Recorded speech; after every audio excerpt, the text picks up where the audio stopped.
નમસ્કાર મિત્રો. શિયાળાની ઋતુમાં ખૂબ જ ધ્યાન રાખવા જેવી બાબતો આજે આપણે આ ટોપિક વિશે ચર્ચા કરીશું. આ બાબતો આપને ખૂબ જ ઉપયોગી બનશે, તો દરેક ભાઈઓ તથા બહેનો આ માહિતીને અંત સુધી સાંભળજો.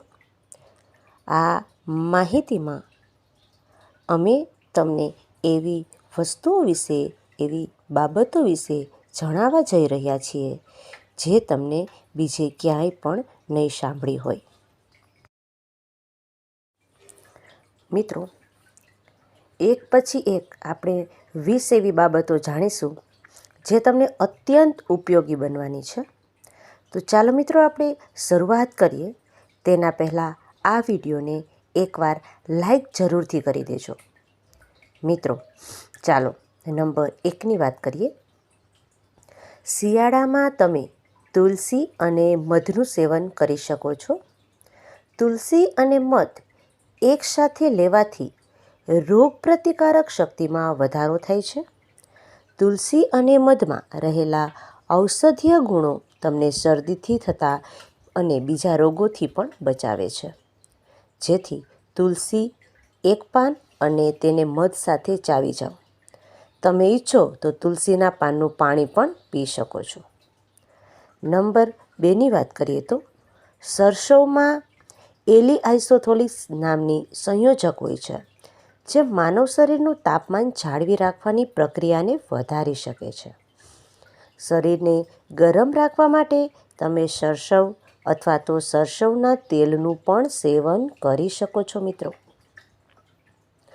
આગળ જોઈએ 3 નંબર. ચા અને કોફીની સાથે પુષ્કળ પાણી પીવું જોઈએ. શિયાળાની ઋતુમાં શરીરમાં પાણીમાં ઉણપ થાય છે, જેના કારણે આપણને ત્વચા શુષ્ક લાગે છે. આવી સ્થિતિમાં આપણે 2-3 લીટર પાણી પીવું મહત્ત્વનું છે. અને એનર્જી માટે પણ તમે ચા કે કોફીનો ઉપયોગ કરી શકો છો. નંબર 4ની વાત કરીએ. આદુ પ્રકૃતિમાં ખૂબ જ ગરમ હોય છે. આ ઉપરાંત તે પાચન પ્રક્રિયાને પણ સ્વસ્થ રાખે છે. તેથી તમારે શિયાળામાં આદુનું સેવન કરવું જોઈએ. તમે આદુની ચા, પાણી અથવા તો ઉકાળો વગેરે પણ પી શકો છો. શરદી અને ઉધરસની સ્થિતિમાં તમે આદુનો રસ પણ પી શકો છો. 5 નંબર જોઈએ મિત્રો. શિયાળામાં લસણનું સેવન કરવાથી તમે ગરમ રહી શકો છો. તમારા ભોજનમાં લસણનો સમાવેશ કરી શકો છો. લસણનું સૂપ, ચટણી, અથાણું પણ ખાઈ શકો છો. આ સિવાય તમે સવારે ખાલી પેટે લસણની 1-2 કળી ખાઈ લો. લસણ શરીરને રોગ પ્રતિકારક શક્તિમાં વધારો કરે છે. લસણ ખાવાથી શિયાળામાં ચેપી રોગથી પણ બચી શકાય છે. 6 નંબર જોઈએ મિત્રો. મોટાભાગના લોકો શિયાળામાં બાજરાના રોટલાનું સેવન કરે છે. બાજરાના રોટલો શરીરને ગરમ રાખવામાં મદદ કરે છે. આ ઉપરાંત તેમાં પ્રોટીન અને કેલ્શિયમ, ફાઇબર અને વિટામિન બી પણ મળી આવે છે. આપ આપના ઘરમાં તમામ બાળકો અને વડીલોને બાજરીના રોટલા ખવડાવી શકો છો. આ તમને શિયાળામાં પણ ફિટ રાખે છે. આગળ જોઈએ મિત્રો. નંબર 7. શિયાળામાં મોટાભાગના લોકો ગોળનું સેવન કરે છે.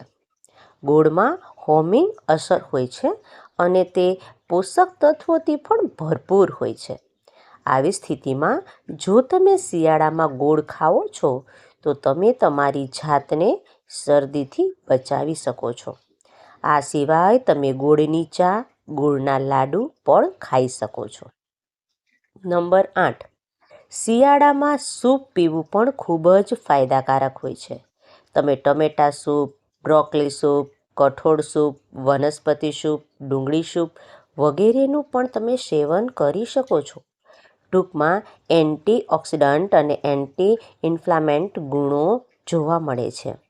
આવી સ્થિતિમાં જો તમે શિયાળાની ઋતુમાં નિયમિતપણે સૂપ પીશો તો તમને પૂરતી એનર્જી મળશે અને સાથે સાથે તમને પોતાને ફિટ અને સ્વાસ્થ્ય પણ સારું રહેશે. નંબર 9ની વાત કરીએ મિત્રો. શિયાળાની ઋતુમાં બજારોમાં વિવિધ પ્રકારના શાકભાજીઓ મળે. તમારી રોગપ્રતિકારક શક્તિ વધારે. તમારે મોસમી શાકભાજીનું સેવન કરવું જોઈએ. ઠંડા હવામાનમાં તમે પાલક, મેથી, સરસવ, બથુઆ વગેરેનું સેવન કરી શકો છો. તમારા શરીરના સારા સ્વાસ્થ્ય માટે શિયાળામાં લીલા શાકભાજીને આહારમાં લેવું ખૂબ જ જરૂરી છે મિત્રો.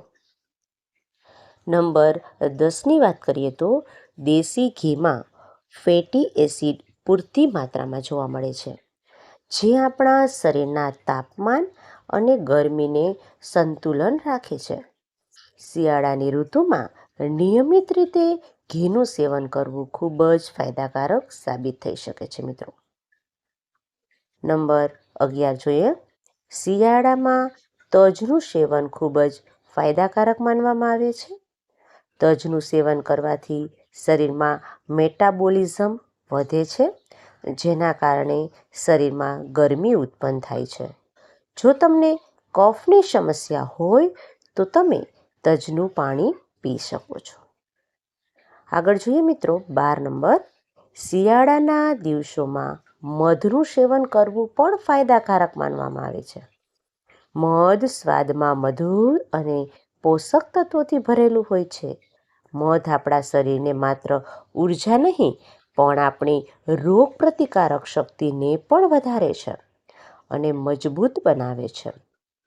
મધના સેવનથી ગળાના દુખાવામાં પણ રાહત મળે છે મિત્રો. તેના પહેલાં મિત્રો એકવાર મને કોમેન્ટ બોક્સમાં સાચા મનથી જય માતાજી જરૂરથી લખી નાખજો, જેથી માતાજીની કૃપા આપ સૌના પરિવાર પર બની રહે. આ ચેનલને પણ જરૂરથી સબસ્ક્રાઈબ કરજો, જેથી આવી જ માહિતી અમે તમારી સમક્ષ આપતા રહીએ. મિત્રો 13 નંબર જોઈએ. શિયાળામાં તલનું સેવન કરવું પણ ફાયદાકારક છે. તેમાં fibre, vitamin E, calcium, protein અને અન્ય પોષક તત્વો મળી આવે છે, જે આપણને ઘણી બીમારીઓથી પણ બચાવે છે. તલનું નિયમિત સેવન કરવાથી પાચન શક્તિ મજબૂત બને છે અને શરીરને અંદરથી પણ ગરમ રાખે છે. નંબર 14 જોઈએ મિત્રો. શિયાળામાં ખજૂર ખાવાથી પણ ઘણા બધા ફાયદા થાય છે.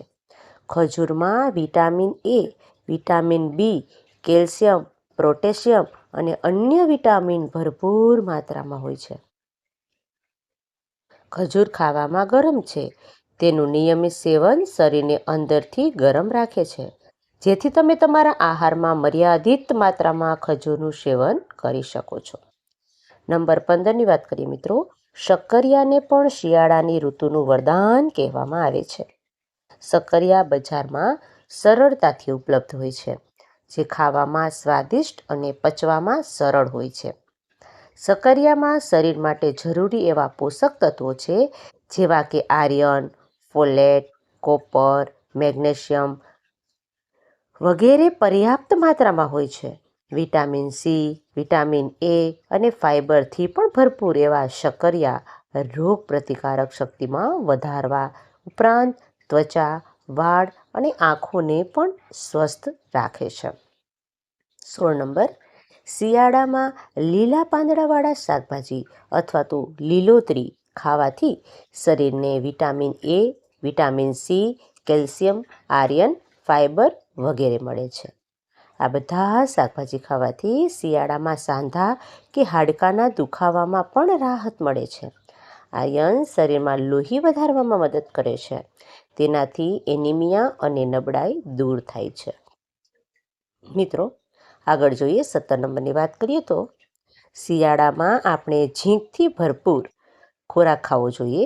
તેમાં કઠોળ, પાલક, આખા અનાજ, સૂકા ફળો જેવા ખોરાકનો સમાવેશ થાય છે. પાલકનું સેવન કરવાથી આપણું પાચન સુધરે છે અને શરીરમાં થતી બળતરામાં પણ રાહત મળે છે. નંબર 18, શિયાળામાં મૂળ શાકભાજીનું સેવન કરવું ખૂબ જ જરૂરી છે, જેમાં ગાજર, બીટરૂટ વગેરેનો સમાવેશ થાય છે. આ શાકભાજીમાં વિટામિન એ, વિટામિન સી મળી આવે છે. આ ઉપરાંત તેમના સેવનથી હૃદયરોગ અને કેન્સર જેવી જીવલેણ બીમારીઓથી પણ રાહત મળે છે મિત્રો. તેનાથી હાડકાં પણ મજબૂત બને છે. નંબર 19ની વાત કરીએ. શિયાળાની ઋતુમાં લોકો ખૂબ જ આળસ અનુભવે છે.